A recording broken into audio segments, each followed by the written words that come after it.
Hello, and welcome to a new episode of Ramblings from Two Meddling Kids. I'm Edward Hunt, joined by my fellow plastic, Mike Cunningham. and we are the Meddling Kids. And today we'll be reviewing Mean Girls.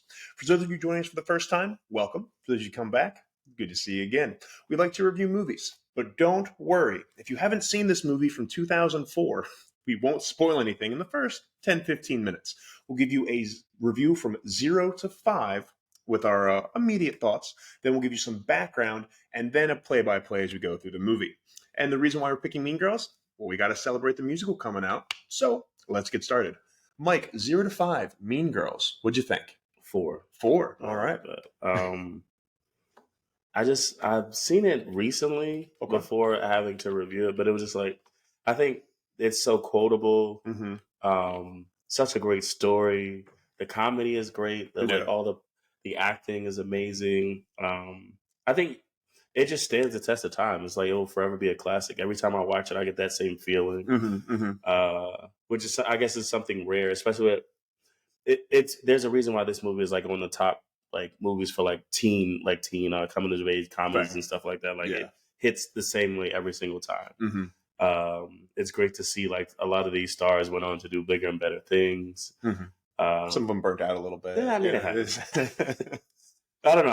I literally love this movie. It might have been the few movies I had like a DVD of back in college. Wow. Okay. Yeah. It's like, so before fucking Spotify and Netflix popped off, like I had a DVD of this movie just to invite women over to watch. Like when I come to my place and watch Mean Girls.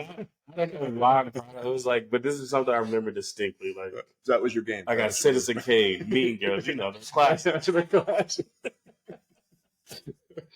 But no, it was just like, this movie. I've loved this movie since the first time I saw it. Yeah. Like, and I think what I love too is the fact that like looking at some of the research that I was doing, it was like it was geared towards women and stuff like that. But I think like the percentage of women under like it was like 75% of women like under the age of 18 watched this or something like. Gotcha. Actually, no, 75% of the audience is women. 50% of that was like women under 18. But even with the men, it was just like, it was still also favored. So it was just like, it had nothing to do with gender and like target audiences. It was just like a movie that everybody can enjoy. Yeah. And I really like, especially now with like so much virtue signaling and agenda pushing in certain films, it was like, it's nice to see a movie for everybody. It can be geared towards an audience, but like it's enjoyable by everyone. Just about. Yeah. I'd say so. So I love this movie. Like I said, this quoting it today, like I didn't realize October 3rd, when days we were a pig. You can't sit with us was a big one for me. Don't have sex, you get pregnant, you die. Kevin Kapoor was just like a fucking national treasure. Like, I don't know, this movie was just like amazing. It stands the test of time. It's one of the better teen comedy films, like coming of ages. And it's something like you can watch it anytime. Yeah. So yeah, definitely a 4 for me. I love this movie. All right, Mike's giving it a 4. I'm going to stick with the 4 too. I mean, it's a lot of fun. I haven't seen this movie. Well, being a teacher, I'm sure within the past 7 years, we definitely watched it at least once. I guess 8 years because I haven't been a teacher for a year. But we definitely watched it at least once and really enjoyed it. And kids, in this generation of high school also still loved it. It definitely has a little bit of dated early 2000s humor, I suppose. But well, not a ton, but just a few here and there where I'm like, oh, that wouldn't pass. Or like, oh, you said the R word. That's not cool. Things like that. Yeah. But as a whole, like, it's hysterical. And yes, as you said, so many quotable lines and moments from this movie. It's a fun watch. And I think no matter what generation you're from, you watch this, as long as you've been to high school or school in general, you're going to resonate with this movie. You're going to see what's happening. Like I would put the quote as far as quotables like this of any Will Ferrell movie from the same time. Yeah, absolutely. Or just like talk about quotables. Yeah. But you're not fat. I don't hate you because you're fat. You're fat because I hate you. Like what? Such a good, funny movie. To revisit it now was a lot of fun. I heard, and I guess we'll talk more about this in the trivia. So we'll get some background next. So I'm giving it a 4. Mike's giving it a 4. If you live under a rock and you haven't seen this movie yet, go see it. You can see it for free on YouTube with ads. That's how I watched it. Or if you are a parent and introducing the next younger generation, do the next generation a favor. Show them this movie. All right, let's get some background here. What did you find? Yeah, so Mean Girls was released April 30th, 2004. The Mhm. runtime is an hour and 37 minutes. The budget was 18 million. The worldwide box office was 130 million, Mhm. so a huge success. The Rotten Tomatoes was actually surprising to me. So like the critic score is at 84, but the audience score is at 66. Really? And that surprised me, knowing how Yeah. well it, like, the cultural impact Mhm. this has had. Mhm. With like, it had a sequel, it had several Broadway Yeah. adaptations, and finally the one that they're doing for the film this year. So that was actually surprising to me. The genre is comedy. A little bit of trivia. It's based on Queen Bees and Wannabes, a book by Rosalind Wiseman that came out in 2002. Okay. Apologies. Which is basically like a parent's guide to like their girl adolescence, and like dealing with like Gotcha. cliques and Mhm. like boyfriends and like just different things that young teen girls deal with Mhm. while Mhm. entering high school. Yeah. That's why you're saying it was like, that's why I think that's why it stood the test of time, because of the fact that it is relatable in any generation. Like, Yeah. everybody has to go through, awkward transitional phases where like the people above you don't understand you, and even the people that are around you are like Mhm. going through their own things as well. So it's just like, it's very much a story that can be told Yeah. over and over. The director is Mark Waters, who had prior done Freaky Friday with Lindsay Lohan. Okay. Yeah. The Ghost of Girlfriend's Past, Vampire Academy, He's All That, which came out like I 2 years ago. So he's She's All That was Freddie Prinze Jr. yeah. Okay. He's All That was like a Netflix like remake. Gotcha. Okay. I haven't Uh, seen and it. then he was a producer on 500 Days of Summer. Ah, cool. And then the cast is Lindsay Lohan as Cady Heron, Rachel McAdams as Regina George, Amanda Seyfried as Karen. This was actually her Amanda Seyfried's film debut. Oh, okay. I Yeah. didn't know that until I was doing the background. Yeah. What's her name? Lizzie Kaplan as Janice, Lacey Chabert as Gretchen, Amy Poehler as Mrs. George, Tim Meadows as Mr. Duvall, Neil Flynn as Mr. Heron, Anna Gasteyer as Mrs. Heron, um, Franzi, Mhm. as Damien, and Tina Fey, who was also the screenwriter. Yeah.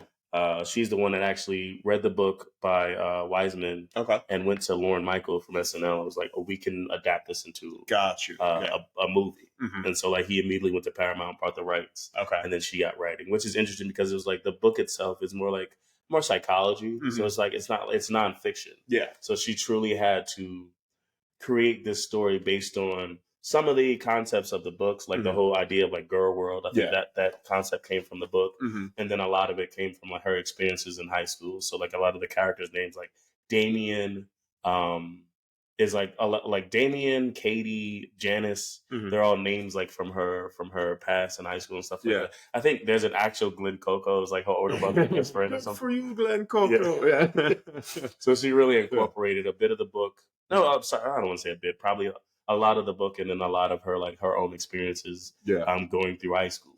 I bet, like, especially with the book, being that the book is nonfiction, that's probably why they had Katie have like her parents be the research zoologists, Mhm. because so much of her narration in this book is her being like, it's a non-fictional narration of Yeah. like, these are the groups of like, And here. it was very scientific. It Exactly. was like doing a study, Yes, in a way. or when she was doing a study, which they had her character be the daughter of Yeah. zoologist, so it makes sense she's doing the study. Mhm. But if you're converting a nonfiction book, that's how you have Yeah. the same like through line through everything. Yeah. Bravo, Tina Fey. That's really cool. And then Huh. the tagline Yeah. was "Welcome to Girl World." Yeah. Welcome to Girl World. Even though I saw some of the posters had like "Watch Your Back" or something like Oh that. my. I'm like, oh, good heavens. Not as well as No, not really. But cool. Yeah, interesting. And then the musical movie comes out this weekend as well. On the 12th, yes. On the 12th. Got you. Which is, as a way to celebrate that, we wanted to revisit this classic. All right, before we get into our spoiler sections of everything now, quick word from our sponsors. Hey guys, my name is Edward Hunt. I'm a member of the Just Be team with Compass. I'm a real estate agent in the DMV. That is DC, Maryland, and Virginia. Fun fact, Delaware is not part of the DMV. Delaware is a phenomenal state, not DMV. But I'm all about finding where you're meant to be. So if you live in the DC, Maryland, Virginia area and you want advice on the markets, feel free to reach out anytime. But even more than that, handymen, contractors, phenomenal lenders that can help work your finances however you need them worked. Hit me up. I have great contacts for you there. Also, a great thing with Compass is we're a nationwide brokerage. So no matter where you are in the United States, I can find you the right expert through Compass. Also, Edward Hunt. I'm a comic writer. Hunt Comics. I have issue 1 of my comic, Evil's a Weapon, right now, up on Amazon, available to be bought by physical copies on Amazon Kindle and on Global Comics. So I'd love for you to check it out there. And we have a ton of new projects and things steadily building as well. Yeah. All right, let's get started. So Mean Girls, right? So, they don't seem very friendly. Why is this, Michael? What's going on? America. America. But yeah, so it opens with the 2 parents, Cady's parents, are like kind of giving her the rules are for her first day of school. They're preparing her for her first day of school, and the way they're talking to her, the way the camera's angled, they're looking down at her. Mm-hmm. So you would assume like this is her first day of kindergarten, 5-year-old. Like yeah, that. Exactly. And it turns out she's not 5; she's 16. Mm-hmm. And Junior then high school. And then we get a bit of narration. This is the start of the narration from Cady, where so basically you find that her parents are research zoologists who have been stationed in Africa for the past 12 years. Yeah. So she had been homeschooled. And that was actually the original name of the screenplay was Homeschooled. Ah, okay. Yeah. And then, so yeah, she was raised in Africa with her family for 12 years. And then her mom got a tenured position, I think, at a university. Yeah. So they moved to Chicago for her to, to go to school for the first time. And so, they send her up to school. She almost gets hit by a bus. Immediately, yeah. Also, a great job of a little foreshadowing there. Yeah. And like, she walks in and she's just literally a foreigner in a foreign land type of thing. So it's just like she goes up to, one of the first students in one of her classes. She says, "Hey, I don't know if they told you about me." Yeah. And the little girl literally goes, "Stay the fuck out of my face, or I'll punch you." Yeah, punch. Well, I thought maybe she thought she was the teacher because that girl was really tall. Yeah. I think that's what it is. It's just like it's going to a person of authority for help. Yeah. And so like she goes to her. The student like wards her off, and then like she goes to sit down, and we meet Damien and Janice, but we don't get their names just yet. They're telling her, "Oh, you don't want to sit there. You don't want to sit there." And like, so she can't find a place to sit. And so she, while she's, searching the classroom for a place to sit, she bumps into Mrs. Norberry, and played by Tina Fey. Yeah. And so she bumps her coffee into her shirt. Mrs. Norberry goes to like take her sweater off. Yeah. And then as she's taking it off, she realizes that the shirt has stuck to like her sweater, so like she's basically exposing her bra. Yeah, because the principal Tim Meadows. So, Mr. Duvall is walking past the classroom, sees this altercation, and was like, So he walks in, and then he has an exchange with Mrs. Norberry. Clearly, he likes her in a way. So, quick question, and then I meant to look this up, and I forgot to. Was his arm broken from something? So it was actually. Well, he said his something came back. Well, yeah. So arthritis in the movie, he says carpal tunnel. Yes. But like, that's a pretty big gag to wear that the entire time. Like, why did they slap that on him? Like, was it because he broke his arm outside? Maybe. Because that was a pretty hefty cast for like that reason. But also, I want to say, and I meant to say it earlier, Tim Meadows, Mr. Duvall, steals everything he's in. I think he is so funny in whatever it is he's doing. It was interesting to see how many SNL like alum were in this. Yeah. Because obviously it was produced by Lord Michaels. Yeah. But Tim Meadows has always been the national fucking treasure. Yeah, he is so funny in this movie. Yeah. But so Mr. Duvall, after he has a quick exchange with Miss Norberry, I think she's saying that she just recently got divorced. He said, "Well, I got carpal tunnel, so same competition." Yeah. But then he goes to because he realizes that Cady is in her homeroom or whatever, so he goes to introduce her. Yeah. He says, "You got a new student from Africa," and Mrs. Norberry sees a dark-skinned black girl sitting in her class with like beads, and she has like a bead choker. Yeah. So. And she goes, "Welcome," and the girl goes, "I'm from Michigan." Yeah, like what the fuck? And then he goes, "Her name is Cady Heron," and she was pronounced Cady. Yeah.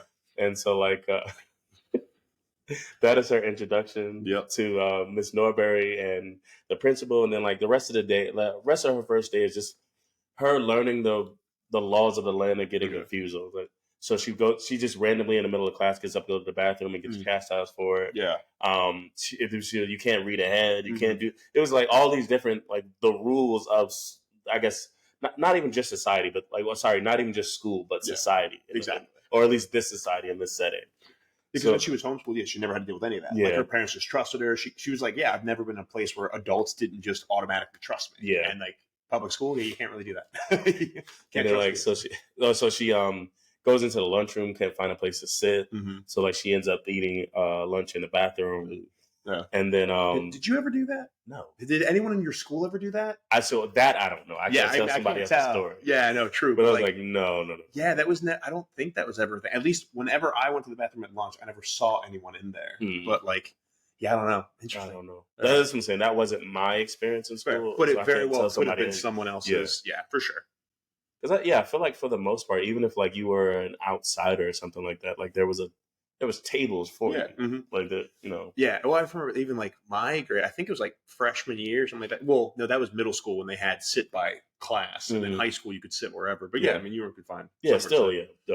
But anyway. But yeah, so she spends her first lunch on her first date in the bathroom, and then like she gets home, and her parents ask about her day, and she just said it was a bad day. Yeah, and very upset going inside. And then the second day, that's when she meets.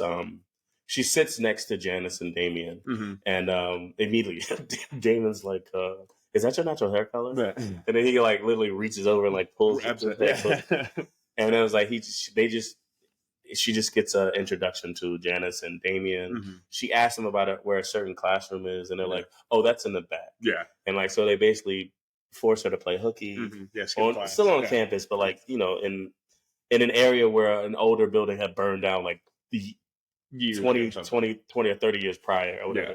And then she was like, are we allowed to do this? She was like, well, yeah, we're your friends. Yeah, so of course it's. And I thought that was cool as shit. Like it was just like, kind of like immediate, and I think that is very true to school, right? Because you're talking about like not having places to sit in the lunchroom. Yeah, whether the school designated and thought of that, so like you had a place to sit, or like in that first day, like you just talked to so many people. It was just like, oh, this is my the immediate friendships that you just kind of like sparked between like I guess a homeroom and like lunchtime or recess or whatever it was. Yeah, it was like by that time we're best friends now. So like there's like, and that's just how rapid it is. But yeah, so as they're sitting in I guess in some field behind the school, they are giving her like the 411 on the school and stuff like that. We get a meeting of the plastics, so like they have gym class or whatever, and we meet Regina, Karen, and Gretchen. Personally, they were all it's fun. Who did you think was the most attractive? Yeah, Gretchen, absolutely. All right, cool. That's what I thought too. All right, just making sure we're on the same page. I'm like, Gretchen, absolutely. Yeah, the original Matt Griffin. Yeah, no, 100% Gretchen is. How dare you? Because Regina's the main one, but I'm like, Gretchen's the hottest one for sure. Yeah. Also, this is the part too where it's like, I guess I'll never know what I missed in that first day of health. It's like, don't have sex. If you have sex, you'll get pregnant and you'll die. Yeah. Let's take some rubbers. Exactly. Have some rubbers. Oh my god. So they give her the 411 on the plastics. Regina's Queen Bee. Gretchen and Karen are her followers or whatever. Yeah. Karen is very dim-witted, and Gretchen is a rich girl because her dad invented toaster strudel. Which, that man should be rich. And then after that, we get a montage of, like, the different girls in the junior class just talking about how, like, Regina George is, like, a model. And, and the funniest one, it was, like, one time she punched me in the face. It was awesome. It was the greatest day of my life, whatever. Yeah. Yeah, like everyone, even like Duvall has something to say about it. I heard Regina George too. Like, why are you in the fucking costume, man? But that's like later when like we'll get there when it was like Tina Fey goes, how many ever felt victimized by Regina George? And one of the teachers raised their hands. All the teachers raised their hands too. Like all of them, yeah. But yeah, so after they leave the field, they go to lunch, and then they give her, because of the fact that she didn't experience lunch the day before, they kind of give her the lowdown. It was like, oh, this is where these different cliques sit and stuff like that. I will say, my biggest complaint about this is, why are the Asian nerds playing Uno? Because I'm like, I don't really find it to be that nerdy of a game, but they're just like, oh god, they need to be playing something. That's how we differentiate the Asian nerds from everyone else. They need to be playing Uno. I'm like, what? But yeah. So yeah, they give her the layout of the land that is the lunchroom, because it can be like confounding, right? Yeah. And so like as Katie's making her way to Janice and Damien's table, she gets stopped by a guy asking her like perverted question that she's not getting, because obviously she's a fish out of water. Yep. So she's not getting the innuendo. And do you want your muffin buttered? Yeah. Yeah. And then but he stops her in front of the plastics table, and Regina kind of just saves her. She goes, do you want to have sex with this man? Yeah. And she goes, ugh, no. She's like, no, thank you. Yeah. And then she goes, Thank you. You can go shave your back now. I was like, yeah, damn it. Yeah. But yeah, so she kind of thank you and goes to walk away, and Regina goes, "Oh, sit down." Yeah. And this is her. She kind of gets recruited by the plastics. They, she asks her why they haven't seen her. She says, "Oh, I'm from Africa," and I just transferred in. And then they tell her that she's really pretty. Yeah. But the whole like, oh my god, that bracelet! I love that bracelet. It's so nice. Yeah. I'm like, and then Karen says, "If you're from Africa, why are you white?" Can you just ask people why they're white, Karen? But clearly, like, they found like somebody new to add to the group. So like they deliberate for a bit, and it was like, we want to invite you to eat lunch with us for the rest of the week. Yeah.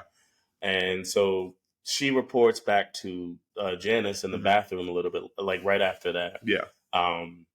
And like Janice is like just fascinated. She was like, what? And you could tell throughout when she was doing the introductions, Janice, you could tell that there's an animosity towards 100%. Regina, but like she's just fascinated at the stupid shit that they've said, because obviously she's not in the clique, so she doesn't know. She just knows of these girls. Yeah. Well, then there also, so that's my one thing with Janice, and like we'll talk more about it later. But I'm like, I think Janice gets off far too lightly in this movie. Oh yeah, from like what her impact and everything, and how much she was kind of a bad person at times. Yeah, too, for sure. But yeah, also I love like Damien's in the back. Yeah. And the girls, like the little girls, well, this short girl says, "You can't be in here, Danny DeVito. I love you and all your things. Come here." Yeah, it's just yeah. But yeah, so like Janice has tasked Cady with like hanging out with the plastic and just reporting back all the things that they say. Which is super shitty. Like, you're supposed to be this girl's friend, and now you want to like use her to do this because of your grudge. And then I think after lunch she has her calculus class, because like she's because of how advanced she is in math. Yeah. And that's what Damien had said earlier. It doesn't talk about the quotables. Yeah. One of the she says they see her schedule, and it was like, why are you in a senior 12th grade calculus? 12th grade calculus, and they goes, well, math is the same in every language. Mm-hmm. And he was like, that's so poetic. Yeah, so poetic. He's like, ew, you like math? Ew, why? And he goes, it's the same in every language. Wow, this girl's deep. Yeah. And so like she goes to her calculus class, which is taught by Mrs. Norbury. Mm-hmm. And this is where she meets Aaron Samuels for the first time. Yeah. And she says she's only had a crush one time, and it was when she was 5. Yeah. And it was at this little boy, like she goes to hug him. He says, stay away from me. And she was like, it didn't last long. Yeah, no. But yeah, so she has a crush. She's met Aaron, like her crush. And then like they told her, like the plastics told her on Wednesdays they wear pink. So this is her 3rd day in school. Mm-hmm. So she's sitting at this because she doesn't have anything pink to her. That's what she had told Janice and Damien. So like Damien just lets her borrow this like 2-3X pink polo. Yeah. And so like when she's we just jump back to the 3rd day there at lunch. She's wearing all of them are wearing pink, and Gretchen is giving her the rundown on the rules to hang out with the plastics. Yes, it's just like you wear pink these days. You can't wear your hair up in a ponytail. You can't wear sweatpants. Yeah. She was like, sometimes you think you like someone, and then it turns out you don't. No, you don't. Clearly, showing this like kind of hierarchy to the plastics. Yes. If Regina tells you who you like or who you don't like, and go from there. Yeah. And this is where she brings up the first concept of like girl world. Yes. And the differences between like the girl world and the animal world. Mm-hmm. And then so like right after school, like because since Cady is so advanced in math, Miss Norbury had kind of invited her to join the math team or whatever. Mm-hmm. And the plastic is saying, oh no, you're not doing that. You know, that's social suicide. Yeah. And so like Kevin Kapoor.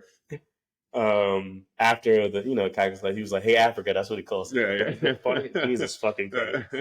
He says, "Are you staying for the math meeting?" She was like, "Yeah, I'll be right back." But she like kind of runs out. She sees Aaron, they wave at each other, and then immediately after, what's her name? Well, because Gretchen at this point tells her that she can't like Aaron, right? Because Regina and Aaron are exes. Yeah. And so like Regina pulls up her convertible and says, "Get in, loser. We're going shopping. We're going shopping." Another quotable. Super quotable. Yeah. And so, like, this is where we get kind of the comparison, talking about the girl world and animal world. So they go to the mall, and she compares the mall basically to the watering hole in Africa. Yeah. Where, like, everybody kind of graze, like, you graze, but also you're at a heightened sense of awareness, because all the predators and the prey are there and stuff like that. Yeah. And, like, and I thought it was really cool to compare high school to the animal kingdom, because it very much is. Yeah. It's just, I guess, more civilized. Dude, teenagers are still like kids, human beings are animals, and we need time to develop. And especially in high school, your brains are still developing. So I'd say, yeah, you're a little more animalistic than say we are. Yeah. Up here. And so like fucking Regina does something cold. Like so she sees because the guy who Gretchen likes. Whatever. Guy who Gretchen likes is like hanging out with another girl. So like fucking Regina calls her mom, pretending to be a representative from Planned Parenthood. Exactly. Yeah. And like having test results, we need her to call us immediately. Yeah. And like her mom was like, holy shit. And like, so calls her daughter and was like, where are you? We get home now. Because the mom, like on the phone, like passes out mid conversation too. But it was like, Jesus fucking Christ. She's defending her friend. Can we fault her for it? All right. Yeah. She's a hero here. All right. And so like after the mall, they go and we get to meet Virginia's mom, played by Amy Poehler. Yeah. We also see that Janice works at like the. Janice works at some. What was it? Selling like fragrances, like Lush, like where they sell soaps and perfumes. Got and it. Like I guess it's Sephora now. Sephora, Bath and Body Works, something like that. Yeah, like a nicer Bath and Body Works. So then they go to Regina's house. It's a huge ass mansion. And fucking Amy Poehler, and Amy Poehler's her mother. And Gretchen says, and he's like, make sure you take a look at her mom's boob job. Yeah, your heart is rocks. Yeah. And so like, Amy Poehler gives they introduce Cady to the mom, and she gives her a hug, and you just hear. And you have like the whole time too, like their daughter, like her sister. Well, Amy Poehler's daughter. Regina's sister is like dancing to like Milkshake. Yeah, my Milkshake. Yes, all she does the entire time is just watch TV and like copy what's on TV the whole time. Yeah. And so like they go to Regina's room and she says like, it was my parents' room, but I told them to trade with me. Yeah. She's fucking great. Okay. And then Amy Miss Joyce comes in saying like she's a cool mom. She brings them like mocktails and shit like that. Is there alcohol in this? Katie's like, is there alcohol? She was like, God, no. What kind of mother do you think I am? Do you want some? Because if you're going to drink, I'll request that you do it in the house. I'd much rather you drink it in the house than out there. I would. Yeah. And so this is another thing because like you said, and it's interesting that you brought it up because her parents are research zoologists. It is very much her being. It's very scientific. This movie, right? Mm-hmm. Obviously, it has the tropes of like teen comedies and stuff like that, but it's very much scientific, like taking a scientific approach to teenage, well, at least girl adolescence. Sure, yeah. And so like we see like they're in her room after her mom has left the first time, and all three of the other plastics go to the mirror and like start just mentioning their insecurities. They're just like, well, my hips are too are this, or like I feel bloated, all this, and like Cady in her narration is just like, I thought it was just fat and skinny. I didn't realize how much more insecurities girls had. But the whole thing is like they're mentioning their insecurities as a way to be like, oh, I want everyone to say, oh no, even though sometimes they don't even necessarily think they have this insecurity. They just have to say something to make it sound like they're not perfect or whatever. But I just thought it, like I said, I think it's just interesting seeing this approach as scientific. Sure. Yeah, absolutely. Because it was very much her like, and it's once again, it's like even dealing with her mom like through those 12 years, and them not having these conversations. Like, her truly being on the outside of like childhood development. In a way. Because and you look at it, I mean, outside or at least American childhood development. Exactly, because you look at it like Cady was like, basically her mindset as I look at it is, she's not judging herself critically in like any way. She's like, this is me.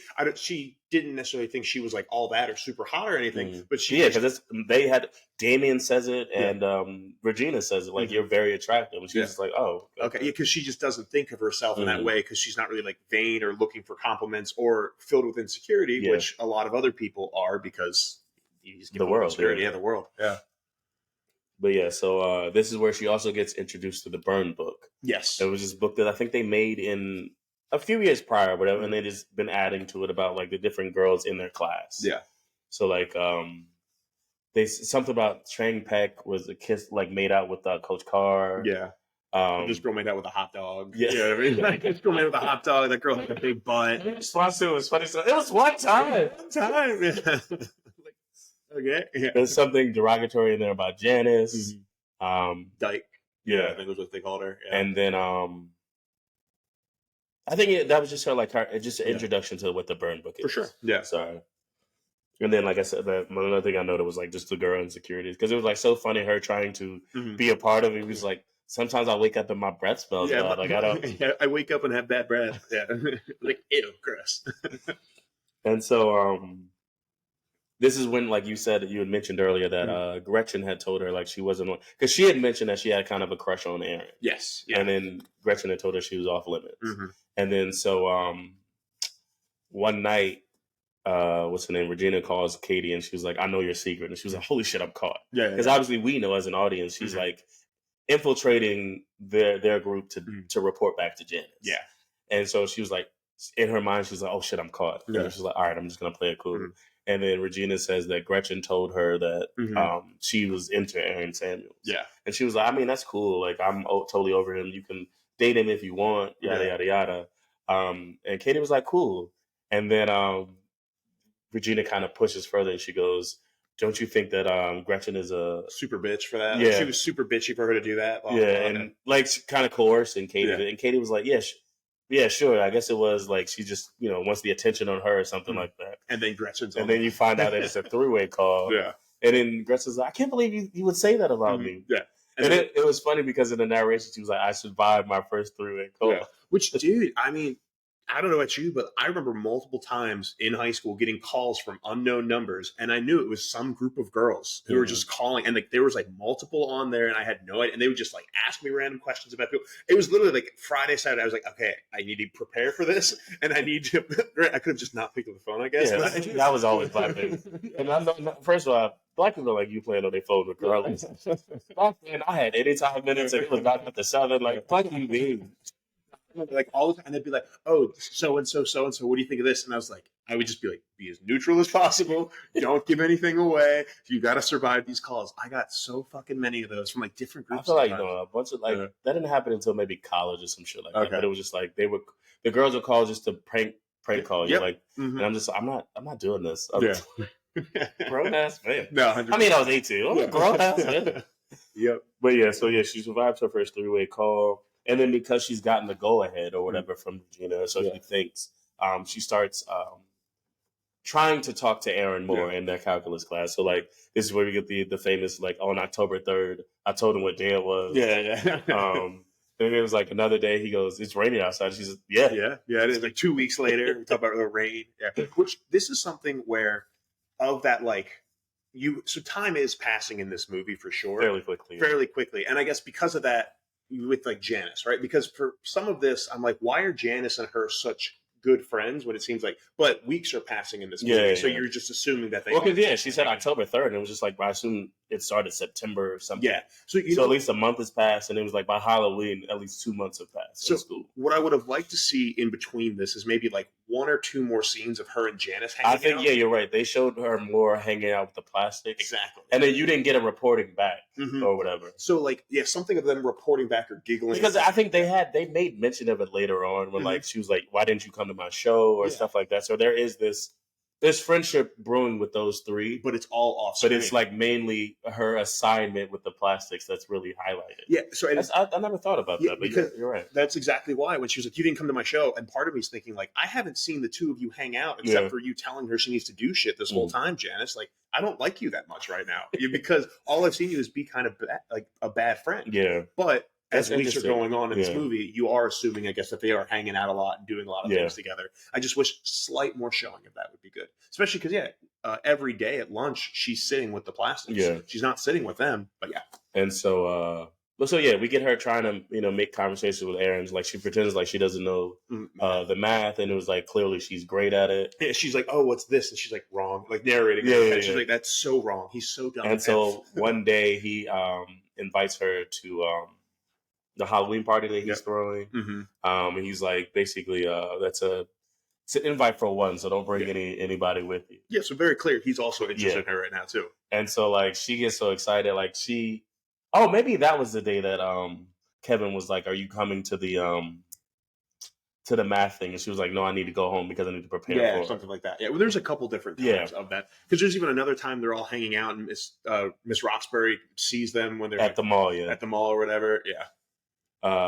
Miss Norbury. Yeah, Miss Norbury, not Roxbury. You're Norbury. Yeah, Night of the Roxbury. Yeah, it's another Saturday Night Live production. Yeah. But so it's like after she gets the invite to the Halloween party, like she neglects everybody to go home to like prepare. And this is where you get another in Girl World versus in the regular world. Yeah. So she was like, in Girl World, women just dress up in like lingerie or something like that, just something very very promiscuous, Hey, very sexy. They also put on animal ears. It's a costume, all right? But in Katie's mind, she's like, oh, she wants to dress up scary, so she Yeah. dresses up as like an ex-wife. So there's very much like a Bride of Frankenstein Yeah. type of thing.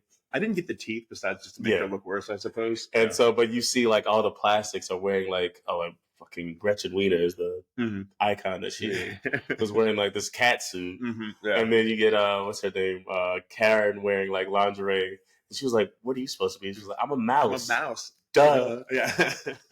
There's so many fucking photos. Yeah. And you have a great scene too with like when Regina's getting ready. Yeah. Amy Poehler, her mom, is like loving it. Yeah, and her dad is just crying. Like crying. He's like, I don't want to see my daughter grow out like this. Yeah. But yeah, so Katie arrives at the party and like everybody's like, what the fuck are you wearing? Yeah, because she's dressed scary. Yeah, all this stuff. And like, so she goes to talk to I can't remember if this was a conversation or not, but she goes to talk to Gretchen and Karen, and Karen is trying to explain the difference between like cousins. It's like, like she kissed her cousin. She was like, but he's my first cousin. That's different than cousin. And either way, she wants to go back and make out with her cousin. And you're like, no, don't do it. She's like, I'm going. Seth, come here. Yeah. That was fucking funny. But then like, so Aaron comes over to her and like they're flirting back and forth. And then Regina makes her way to the party. Yeah.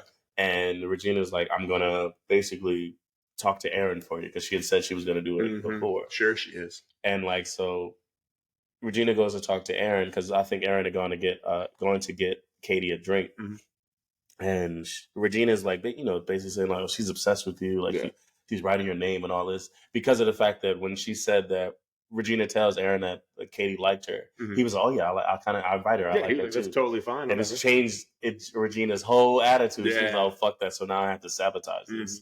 And so, like, she's like saying that Katie's crazy, and like she's gonna use some voodoo on him and some shit like that. Stole his used tissues and shit, and very much I'm like, all right, Regina. And so, like, in front of Katie, Regina kisses Aaron, and so, and that's 100%. Regina is the one that initiates that kiss too. It's not even, Aaron's still like, I don't really believe this. I still think she's kind of cool, and then Regina kisses him. She kisses him. Katie runs out of there, and Aaron immediately kind of backs off, but. In movie rules, like obviously the person didn't see that part. Yeah. Well, I mean, 100. Well, he backs up, and then they do kiss again after. Yeah, but he does say like you left me or whatever, and then they kiss again, and then like so Katie goes to Damien or Janice's house. One of their houses. Yeah, and like they're watching a scary movie, and like the juxtaposition of like them watching the movie terrified on the couch, and then like a jump scare happens in the movie, and then. Katie also comes in as the Bride of Frankenstein, or the ex-wife costume. Yeah. I'm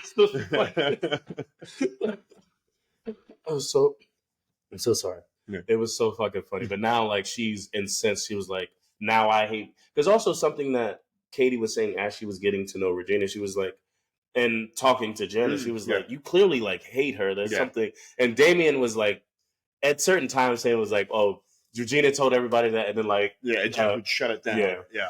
And so, like, Katie's kind of confused. She was like, why do you hate her so much? Because Katie's around her and she only sees the good, like, and stuff like that. Like, yeah, there's, like, some bitchiness here and there, but nothing, like, really directed at her that makes her, like, a bad person. But now, finally, she's like, oh, no, I hate her. Yeah. We need to take her down. So then they come up with a plan that they're going to take down the queen bee by cutting her off at her legs. So, like, first, they're going to steal Aaron from her. Yep. They're going to ruin her, quote-unquote, hot body. Yep. And then they're going to dismantle her, or like her army of skanks, or basically the plastics. Yeah. And so like this is where we get a montage of them trying to sabotage her wardrobe. All goes terribly. Yeah. So like they cut holes in her t-shirts, and then that just becomes a fashion thing. Everyone now has like their bra like underneath tank tops going. Whatever. They try to like get her foot powder for her face. Yeah. So instead of face cream, they put foot cream in it, but it smells like peppermint. Yeah. So Aaron likes it. Yeah. And so like they just keep like there's more attempts, but they just keep failing. Yeah. Whatever they try to do to sabotage her, it just doesn't work. And then so finally, I think they mentioned the well, then it comes out that Regina's cheating on Aaron now too, right? Yeah. So what happens is they realize that Gretchen Wiener is the key to Regina, right? She has all the secrets. And so as they're prepping for this winter talent show,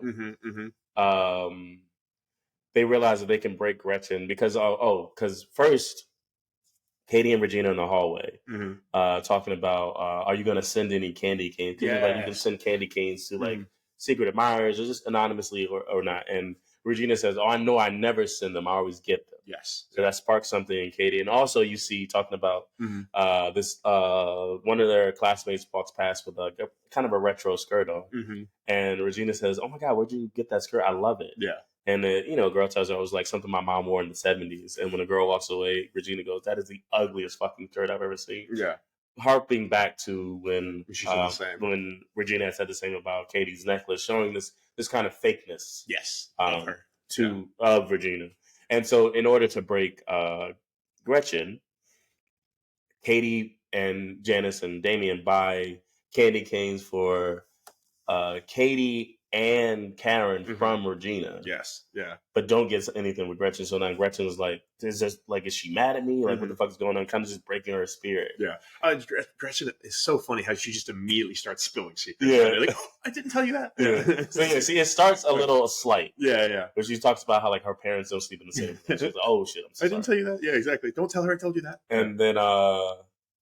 And then we get then during the day of the actual performance, like Damien performs the Christina Aguilera song. Yeah. But like somebody throws a shoe at him and he throws it back. Fucking Kevin Kapoor performed. Yeah, he's a rat. As Kevin G. Yeah. And it was just like this national fucking show. Yeah. And then the Plastics perform Jingle Bell Rock. Yeah. Yeah. Which I think they've done every year or something like that. Yeah. Mm-hmm. And so, but this year, because now there's 4 instead of 3, and like, what's her name? I think Regina's starting to feel like annoyed by Gretchen. Yeah. She tells her to switch. Well, it's also because it's the height. It's also. I don't believe that, but yeah, that was her reasoning. Okay, yeah. I mean, her reasoning because like Cady was taller, and Gretchen's like, well, I'm usually on your left. Yeah. Me being on your right, I was just like, bro, it's the same fucking blues. Well, now it's gonna be backwards because I got to turn or whatever. But yeah, so as they're performing, Gretchen being like out of bounds because she's not used to being on Regina's right, she kicks the I guess the music box that's playing. Yeah. And then she kicks it directly. Also, too, like they have like even before, like when they like. It's a very sexual jingle. Yeah. So like everyone's like, what? Like some of the dads are like, and like what's I think because they've done it every year, every other dad was cool with it, and then her dad was like, "What the fuck? What the Cady's dad?" Cady's dad was like, "What the hell is this?" This is his first experience. With this. It's like, okay. Yeah. And then so like the music box breaks, and like so Cady just starts singing, and then like different people in the audience start singing. Miss Norbury starts playing the piano, and they finish the performance. Yes, everybody loves it. They go to the back, and what's her name? Aaron comes up and he's like congratulating them. Kevin G mentions something to Cady about like her performance, and Gretchen is like, "Oh my God, he so likes you, and you're smiling. You must like him too, or some shit like that." And she was like, "Is that why you wanted to join the math leagues or whatever?" And Aaron's like, "Why would you want to join the math leagues? You're bad at math." Yeah. And then she was like, Gretchen mentioned something about being so fetch. The saying that she's been trying to get going all year. And Regina just kind of unloads her and says, like, stop trying to make fetch happen. It's not going to happen. And this is a camel that finally breaks Gretchen's back. Yeah. So, like, it transitions to her giving a presentation in school about Julius Caesar. And Brutus. Yeah. Brute. Yeah. And so, like, she's breaking down in class, like, mad at Caesar, clearly as a projection to Regina. And then later on in that day, like, she just starts spilling the beans about Regina's secrets. Yeah, and one of the biggest ones is that she's cheating on Aaron with That's right. That was the order of it. Yeah. And then so now Janice, Damien, and what's her name, Cady are now reinvigorated. Now we have a way to take her down. Yeah. So like now they try to get them two caught in the act, but it just keeps going wrong. Like so, like they send Aaron up to that room. And it was like Regina's able to hide, and like Damien steals Cady's purse and then runs to that room, and they see that Coach Carr and one of the students, is making out or whatever, and like so they just keep failing. And then I think also at the same time they start feeding Regina the bars, these Caltine bars, and since they're in another language, Cady just tells Regina, "Oh, it's something that my mom used to help the kids like lose weight. Wait, so she said what it was that her mom would give it to the kids. It's a diuretic. Yeah. Well, so her mom would give it to the kids in Africa to gain weight, but then she tells Regina, "My mom would take this to lose weight." Yeah, so she lies. Yeah, because saying it'll be less, but it's like 5,000 calories in this bar or whatever. So they're going to make her gain weight. Yeah, instead. Yeah. And so eventually, Cady realized that in order to get Aaron's attention, that she has to actually start failing in class. Yes. Yeah. So she starts failing. And she gets tutored by Aaron. And one night as they're tutoring, they're kind of flirting back and forth, but like he's still with what's her name, with Regina, and then like she just kind of lets it spill that well, they kiss, and then he says, "No, I can't do this. I'm with Regina," and then that's when Cady says that she's cheating. So they break up. So like the first phase of their plan is done. Yeah. So they scratch Aaron's name off the list, and then since they've been giving her these bars or whatever, like, she's gained weight. So like the spring fling is coming up. And so she goes to, try on her dress that she, ordered months before, and it's not fitting because of the bars. Yeah. Because she wanted to lose 3 pounds this entire movie, and like now it's the opposite. Yeah. And so like, because she's been gaining this weight, she's wearing sweatpants on the day like you're not allowed to wear sweatpants. Yep, exactly. And so Gretchen is like, "You can't sit with us. You can't sit with it," because it's this one thing. Because like she's like, "Well, this is the only thing that fits me." Yeah. So it is almost like for a quick second, you almost feel bad for her because you see her. She's sitting at this table. She's confiding in her friends. Hey, this is the only thing that fits me right now, these sweatpants, because I've gained a little bit of weight or whatever. I can't. But this is after all the shit she's given her friends, when she's kicked them out, when she's been controlling them. So there's no pity here from her friends. No. She's like, "You can't sit with us," and then she has to go. Yeah, and then on the way out, she bumps into a rather large, the girl, and the girl's like, "Get out of my fucking way, fat ass! Get out of my way, fat ass!" Yeah. And so also we do see that the spring fling nominations are up too. And so, like, excuse me, right before they kick her out, say you can't sit with us. Spring Fling Queen nominations come out. Yeah. Gretchen, they kind of stuffed the ballot box, so Gretchen gets nominated. Damien fucks it up, so Janice gets nominated. Janice, yeah. And then Regina, because they're trying to like sow these seeds and between the plastics. Yeah. And then Cady also gets nominated. And then they have a 4-way call. Yeah, they have a call. Yes. I think Cady and Gretchen start. Yeah. And then they call Regina or whatever. And it was just like Cady. So Gretchen tells Cady, or the other way, Cady tells Gretchen that, Regina thinks that people don't like Karen because she's a slut or something like that. Because it's like she's on the phone with Regina, and Regina is telling her, she's like, "Yeah, like Gretchen's not even that attractive," or something like that. And then she hangs up the phone with Regina and also mentions, she's like, "Oh, Karen should be the hottest one of us, but no one likes her because she's a slut." Yeah. And then we see that Cady was actually now on a 3-way call with Gretchen. So we see that. And then they call Karen. And Gretchen tells Karen what Regina said. And then then Regina calls Karen. Yeah. And she's like, "You want to go out?" And she was like, "No, I'm on the phone with Gretchen." She was like, "Oh, please don't invite her. She's starting annoying me." Yeah, so you just start to see these seeds of deception. All the cracks that come out. And then so Gretchen tells Karen what Regina says, and Karen's like, "Oh, I can't go out. I'm sick." Cough, and then she says, "Boo, you whore." Yeah, and it kind of validates since they told her. Yeah. That she was. And so now we just see like Regina has also lost her. They basically destroyed her from all 3 fronts. Yes. Like her body's, done. She doesn't have Aaron anymore, and now her army of skanks, the plastics, no longer are following her. So now, like, they're following Cady. She realized that she's the kind of the queen bee now. Because this is the time where we mentioned Janice invited her to the art show. Yes, but like she can't go because she has stuff with her parents. She has tickets with her parents. Yeah, and then that's when the plastics asked her, "What are you doing this weekend?" And she was like, "Oh, I have a show with my parents," and they're like, "Can't you get out of that?" So she gets out of it, doesn't tell Janice and Damien, and decides instead to throw a party. Yeah, and it's fun because you did mention it, but like they literally follow her like ducklings. Yeah, like they were like they're following her, like whenever she. And then you also see this change in her attitude, right? Yes. Where just like she is becoming vague, like she's looking in mirrors, not listening to what Janice is saying about her show and stuff like that. You get this brief thing of her doing her makeup and talking to Janice, and just like, "Yeah, you've already told me this." Yeah, for the whole time. Yeah. And so she throws a party. She thinks it's going to be small, but like the whole school had heard about it. And She's like, is this enough do I have enough cheese and crackers for 8 people? Yeah. And they're like, she invites eight. Aaron during the school day, and he says, "Oh, Regina's not going to be here." She was like, "No, I'm not dumb." Yeah. So Aaron shows up, and then shortly after, Regina and the guy that she's dating now show up. She's like, "I made her. How dare she not invite me to the party?" Yeah. So Aaron sees Regina there. He's like, "Shit!" So he races upstairs and finds Cady, and like, no, he goes to Cady's bedroom. Yeah. And he sees a picture of her with the plastics, and he's like kind of disgusted. Yeah. And then he sees a picture of her like from her youth when she was on an elephant, and realizing like that's the real her. Exactly. Type of thing.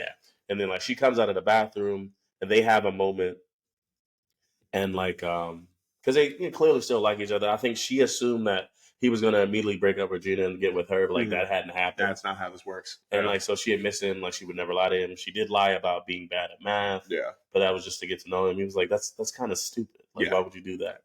And then like, so she trying to like to regain, back some control. She vomits on his shoes. It's just a whole thing too. Of she's become so much like Regina, and she's like, "No, shut up! It's not like that." He's like, "Don't tell me to shut up!" And like this whole thing, because she's like, she is becoming so much like the plastics in this. So then like as she's freaking out, she's also been drinking and doing shots the whole evening. Then she pukes all over Aaron. I think when Regina sees them, right? Like Regina comes in, she sees them together, so she leaves. Yeah. And what's her name? Cady goes to chase Aaron. He leaves. This is when all shaking puke off.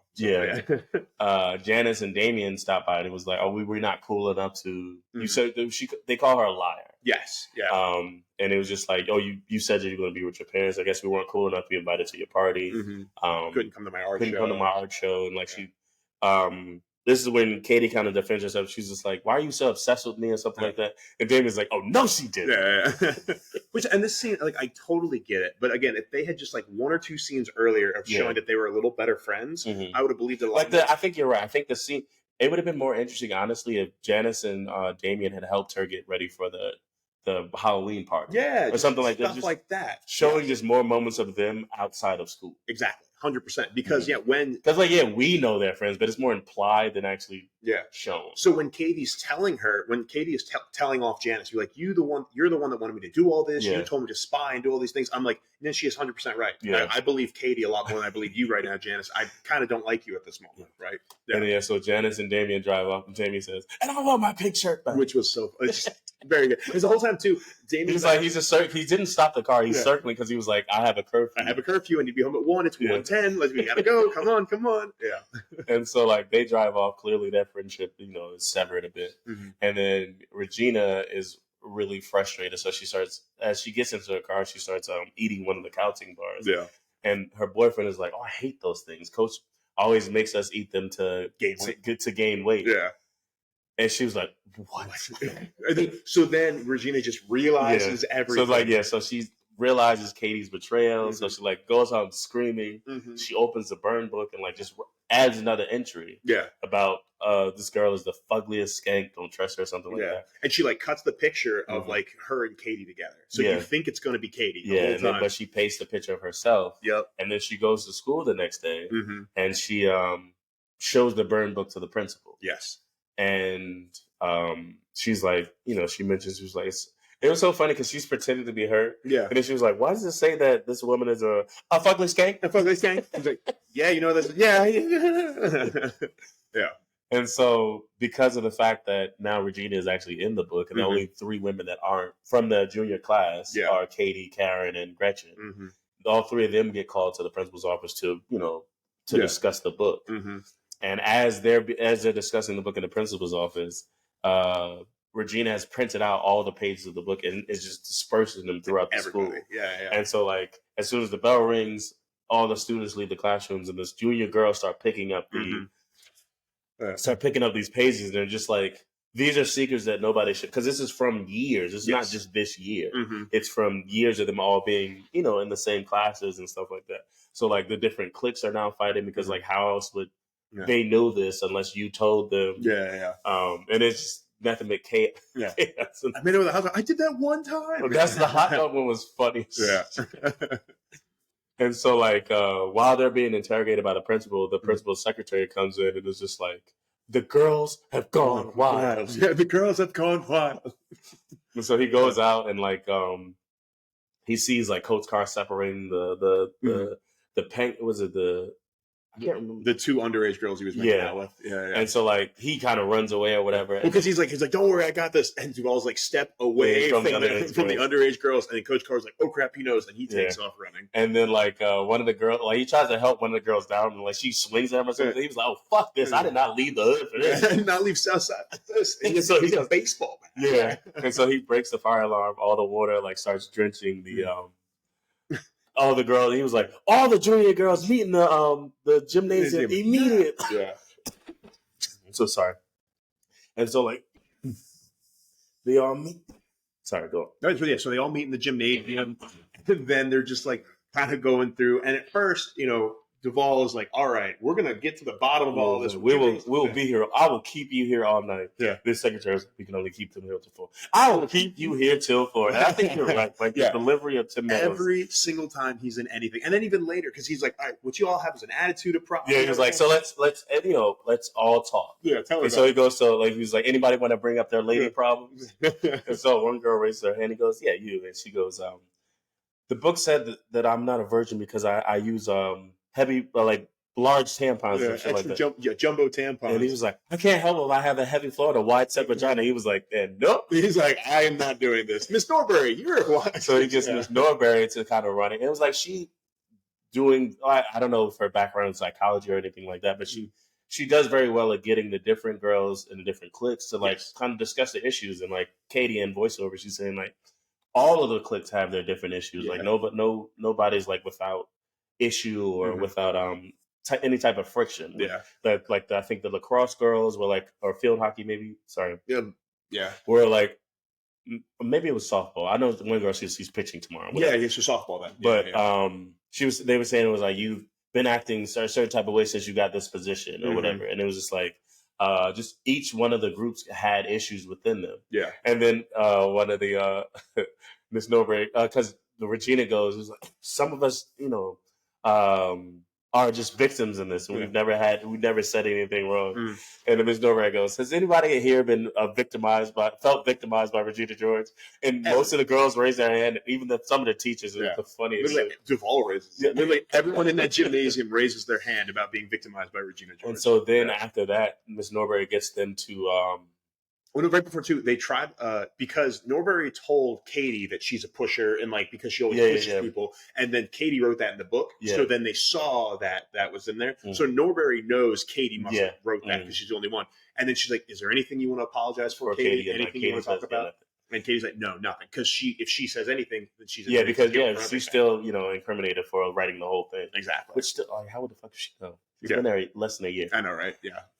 Science. So after this, the larger group thing, they have all the girls like kind of like proud and do like kind of trust fall. So like they go up on a stage, they admit some wrongdoing and they apologize and then like they just kind of fall. So like it's very sweet, it's whatever. And then like one girl goes up and she was like, I just wish we could all go back to how we were in middle school.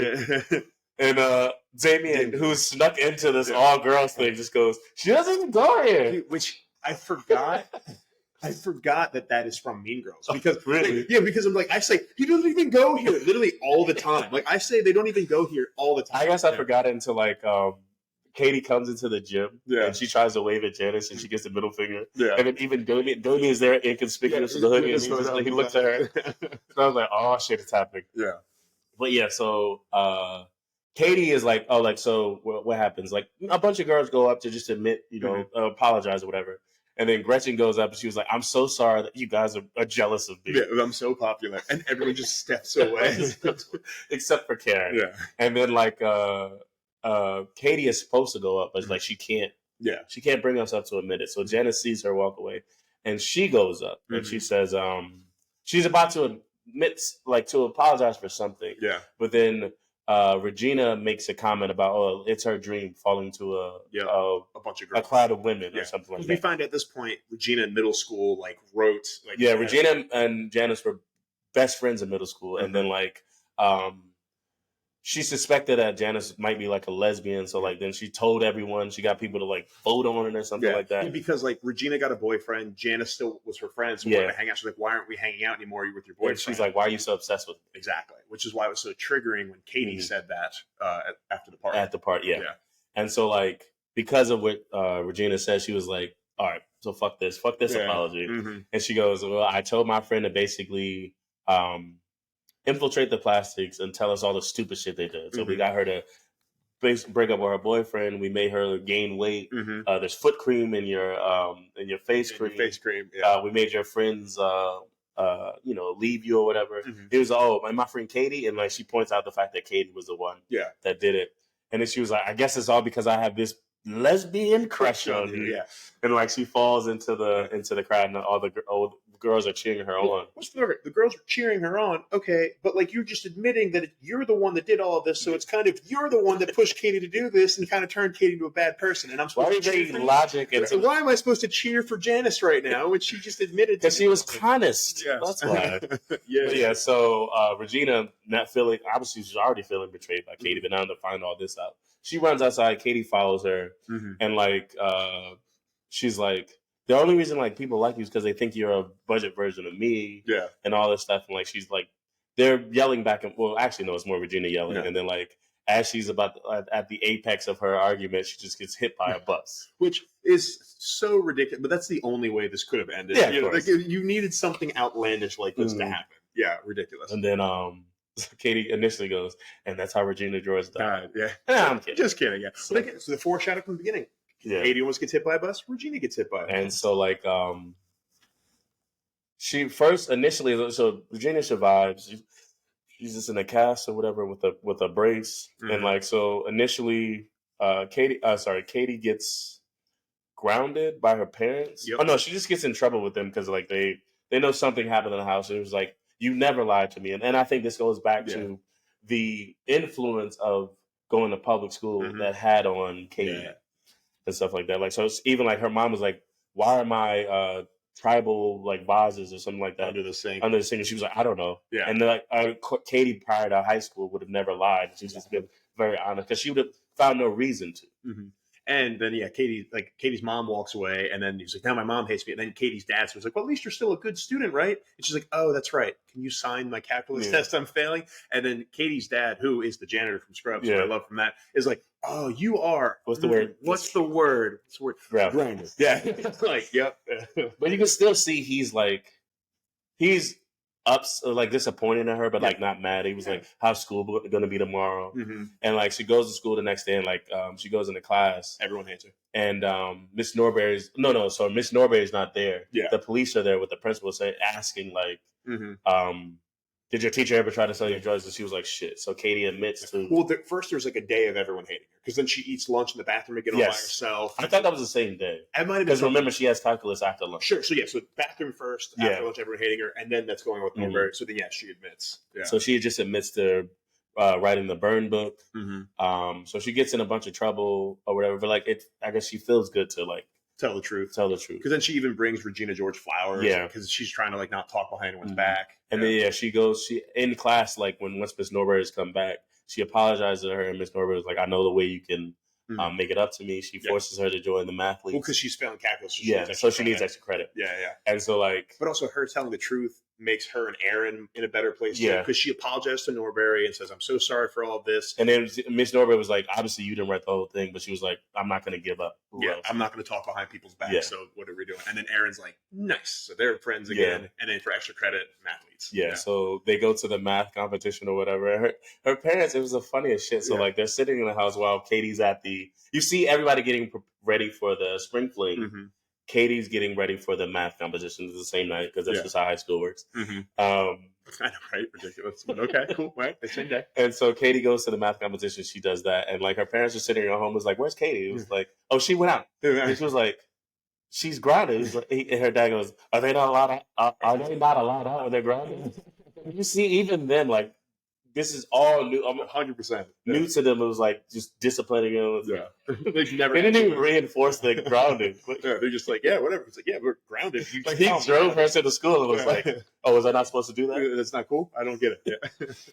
But yeah, so at the math competition, like they're getting to a sudden death because the score is tied, and so it's being that it's mathletes, there's only one girl on each team. So the both teams elect the girls to participate in sudden death, and as they're walking up, Cady is just like literally just talking shit about the girl, the opposing team, saying that like she dresses poorly, she needs to shave her mustache and her unibrow, her teeth are snaggletooth, gap tooth. But then that's also something she realized. It was like, no matter what I say about her, doesn't negate the fact that she's gonna beat me if I'm not on my game. Yeah, because she's thinking, she's not telling the girl to her face, but she's thinking all this, but she's like, wait, crap, she's still gonna beat me in this match. Yeah, so it's just like, you know, like you just need to handle the problem in front of you. Exactly. That's when she comes to that conclusion. So like they ask her a question or whatever, she gets it right. The limit does not exist. That's another one. Yeah.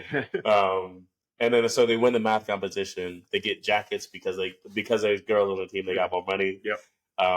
And then like Kevin mentions that like they're gonna look dope as hell walking into the spring fling, and Cady's like, "Oh, I'm not going there because I'm grounded." Yep. Yeah. She's still trying to punish herself, and even Miss Norbury was like, "Well, one, you're already out, so fuck it, and two, you can't continue to ground to beat yourself up for what happened." Which is just awful advice from a teacher. Like you can go to, if you're grounded, you can go to a math competition, but you shouldn't then tell another kid. But I think it was more about the fact that the fact that Cady was just like constantly beating herself up. For sure. For something like she had a part in, but like she wasn't the mastermind. I brought logic into this again. That's on me. My bad. Yeah. Also, I just want to also say, as we've said so much about Kevin G this whole entire time, I love his confidence this entire fucking thing. Yeah. He's super nerd. He has a confidence of Jack Harlow before his glow up. Yeah, seriously. He's just like, yeah, we're going to look so sick walking into a dance wearing my mathlete, jacket. I'm like, yes, you are, KG. But yeah, so the parents have gone to the spring thing to find her because they don't know where she is. Cady and the math team show up right as they're doing the votes for spring fling king and queen. Yep. Some guy wins. I think that was it's the baseball guy. It's Regina's boyfriend. Yeah. And then Regina's on stage, Janice is on stage, and Gretchen is on stage. But Cady wins it. And so she goes up to on stage or whatever. Like, so first she's walking towards her parents because they've spotted her and it was like, you're grounded, you need to come over here. But then because she's been, she's won, she goes up on stage to like accept the crown and then like gives a speech. And it was like, I've realized this for years now. But like, I'm getting sick and tired of white people holding up public transportation for confessions of love and stepping to a mic and then like going off because I'm sitting there like, bro, I got kids. I need to get home. I'm trying to dance here. Well, for the record, whenever you win anything, you have to give a speech. That's just how it is. I don't understand. Even some medals, like usually people just take the fucking crowd. Yeah, Duvall's like, you don't have to give a speech. Totally fine. Don't worry about it. It's cool. But yeah, so she gives a speech about how like all the women there look good tonight or whatever. Just kind of like preaching this whole like we don't need to be fighting one another. Like the world's hard enough. Like we should give each other leniency. So she breaks the crown because she was like, "It's just plastic. Who gives a shit?" Yeah. And there's the funniest shit. She breaks it and Damien just gasps.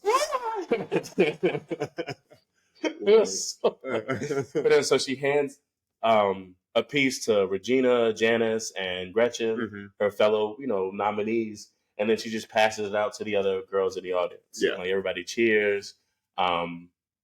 She talks to Janice and Damien, who are dressed in the same purple suit. Yeah.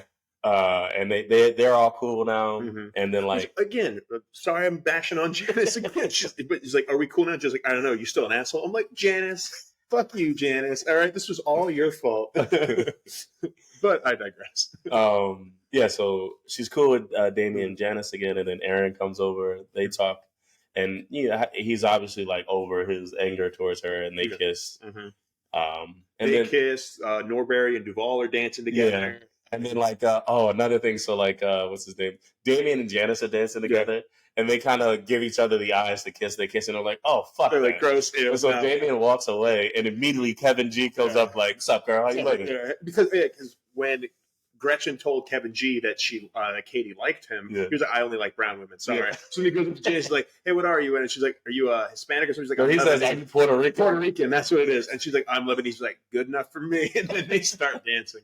Kevin fucking G. Well, yeah. So then we get like some voiceover of like what happened the afterwards of the spring fling. So like once Regina was like all healed. She joined lacrosse.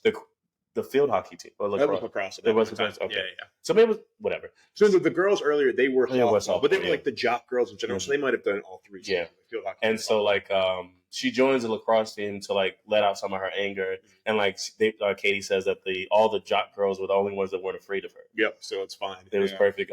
Karen uses her skills to, like reporting the weather to become a news reporter. Gretchen just found another clique to join, another queen bee to follow. I think she joined the Cool Asians. Yeah, she joined the Cool Asian group. Yeah. And then like Aaron went off to like Northwestern in the fall, so she gets to see him like weekends or something like that. Yeah. And she was basically saying like everything they were at peace after like there was still cliques or whatever, but they're not having a plastics group really help with the school unity. Yeah. And then the last image is like Janice pointing out like junior plastics. Yeah. These three girls are, definitely going to be like the next era. They're all dressed the same, tank, etc. And she was like, and if any junior plastics try to ruin what we have, we know how to deal with them. And it was like all three girls step out into the street, get hit by the bus. And she was just kidding. Yeah. And it was like, then that's the end of the movie. Cool.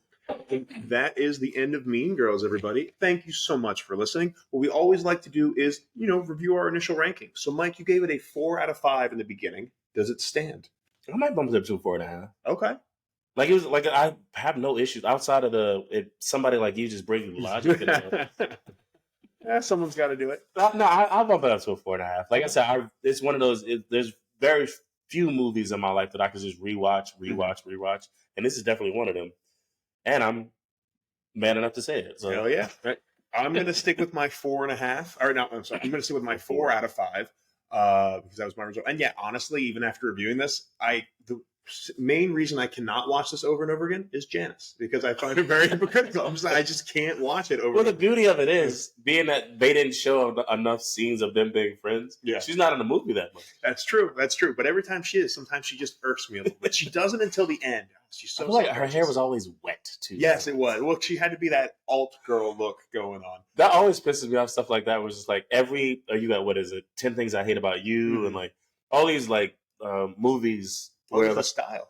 It was just like, all these girls. I'm not like the other girls. It was like, how many not like the other girls have said this shit? Like, you're not unique, dumbass. Yeah, it's unique, that style, right?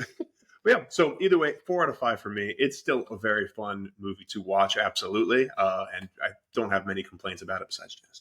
But yeah, again, thank you so much for listening, everyone. We are the Meddling Kids. If you'd like to reach out to us, you can find us at 2meddlingkids on Twitter and Instagram, or you can email us at 2meddlingkids@gmail.com. Mike, how can they reach out to you? On Instagram at Days from Legendary. And if you'd like to reach out to me, I am at EdHunt77 on Twitter and Instagram, and hunt.comics is my Instagram comics page. We'll see you next week with a brand new movie, y'all. Bye. Gotcha.